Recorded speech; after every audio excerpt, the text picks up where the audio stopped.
Thank you. Thank you. Let's give a clap to P.S. Hinga. He's the guy I ride on for implementation. Thank you. Thank you very much. Your Excellency, the President of the Republic of Kenya, Dr. William Samoei Ruto, Your Excellency, AU Commissioner Moses Virakati, here on behalf of yourself and on behalf of the chairperson and the African Union, Your Excellency Anna Claudia Rosbach, ED of UN Habitat, together with Undersecretary General for the United Nations. Your Excellency, allow me to recognize in a special way also Anar Guriev for purposes of his chairmanship for the World Urban Forum. We've made a bit of some promises there. Your Excellency, may I also recognize my sister Chatu. You know, I was sitting next to her, so I need to recognize her because AU, the Africa Urban Forum, started in Ethiopia, and they laid a firm foundation led by the African Union. I have my sister here, Deborah, the one in charge, CS Deborah, one in charge of environment and forest. I have many colleagues in this sector, excellencies, ministers. We have ambassadors. We have distinguished participants. We have Shelter Afrique that is ahead of the park in terms of that space, in terms of policy, now operating as a bank. We have, Your Excellency, ambassadors and high commissioners.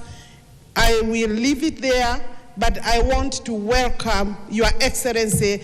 Help me to welcome His Excellency this morning to this opening session. His Excellency, Dr. William Ruto, is here to give us the opening keynote address. And that will be at a later date, at a later session, Your Excellency. The room is full. And I assure you, even yesterday, it was this full. We have exchanged great ideas. But one thing that came out, Your Excellency, is that we must move from boardrooms, we must move from halls, and we must consolidate our energy, our strength, and our ideas. With those remarks, Your Excellency, allow me to just say one or two things that as I address you on this second Africa Urban Forum here in Nairobi, at a moment when the question of housing and urban development has firmly moved to the center of Africa's development agenda. Allow me at the outset to recognize the leadership of His Excellency President William Ruto, who has been designated as the global champion for adequate housing by UN Habitat. Recognition that reflects not only Kenya's national commitment, but our own shared conviction that housing must be elevated at a global and continental priority. Your Excellency, across Africa, rapid urbanization is no longer a future prospect. It is our present reality.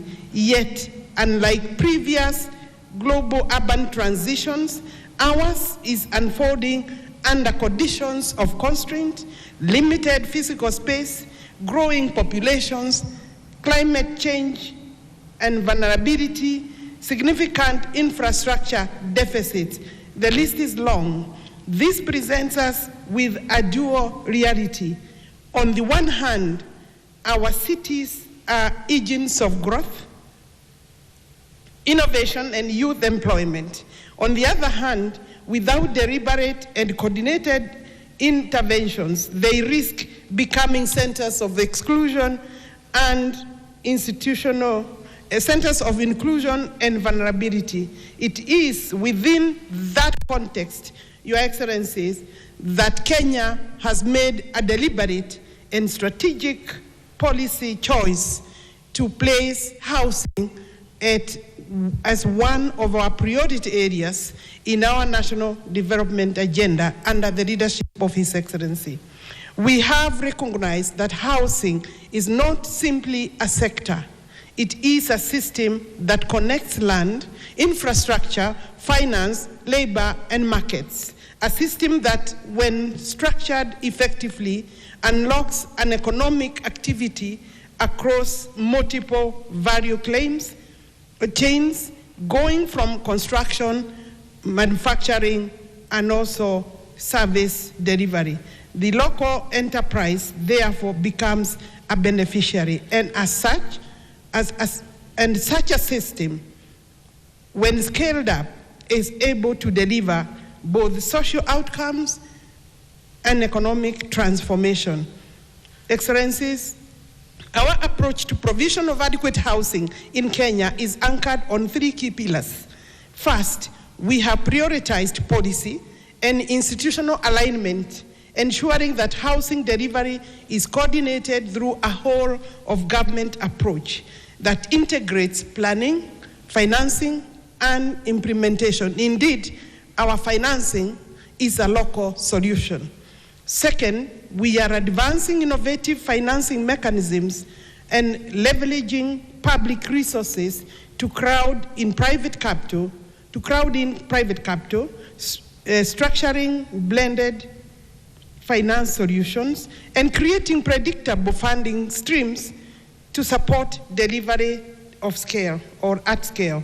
Third, we are strengthening delivery systems and building institutional and technical capacity required to move from project by project implementation to program-based delivery, supported by partnership with the private sector and other stakeholders.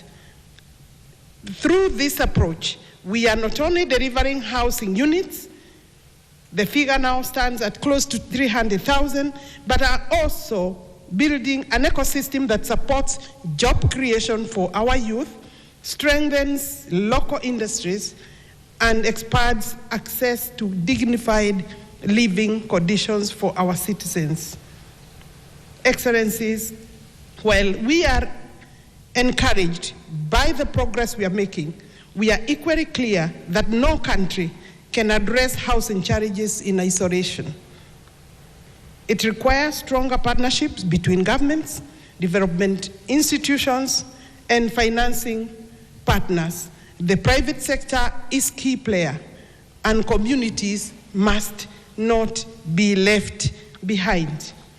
As we therefore deliberate how to overcome these challenges, the next now 2 days, starting today, because yesterday is the first day, Kenya stands ready not only to share its experience, commitments, but also to learn from you, our brothers and sisters.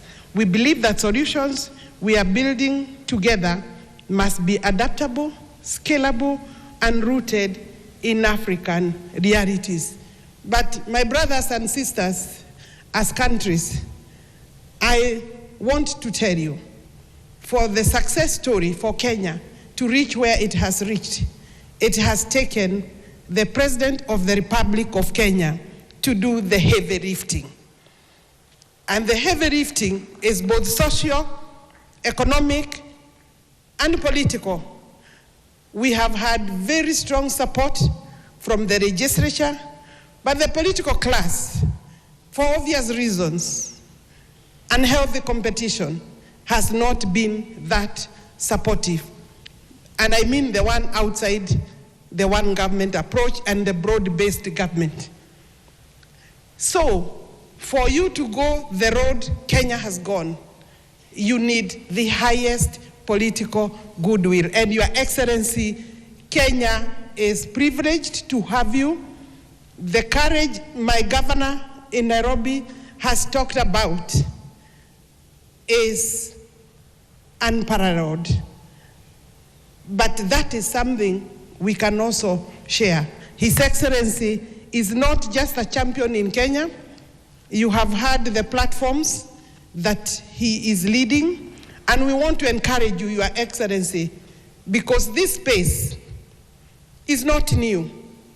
It has been there, but the prominence that it requires can only be given from the political platform that you stand, Your Excellency, with other member states, heads of state. And I'm therefore grateful as the Cabinet Secretary in this ministry to be able to host on your behalf, Your Excellency, the number of ministers, my colleagues who are here, and they have come, they came 2 days ahead.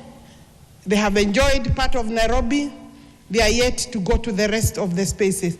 Your Excellency, that gives us an insight to the interest in this discussion and discourse. And we therefore looking forward for another very good day today. Thank you for coming to the opening session. Your Excellency, we missed you yesterday, but we understand and appreciate making time.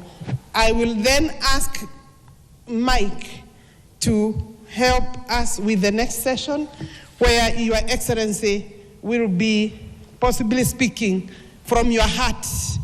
And I know, Your Excellency, this subject, and I'm lucky minister, because this subject, so my brothers, you can only maybe envy me, brothers and sisters, this subject has become a pet subject for the President of the Republic of Kenya. We can use him to propel the Africa continent with other heads of state as we move to World Urban Forum.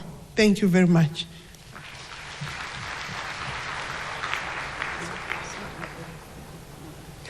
Another round of applause for Cabinet Secretary Alice Wahome. Thank you very much. Your Excellency, I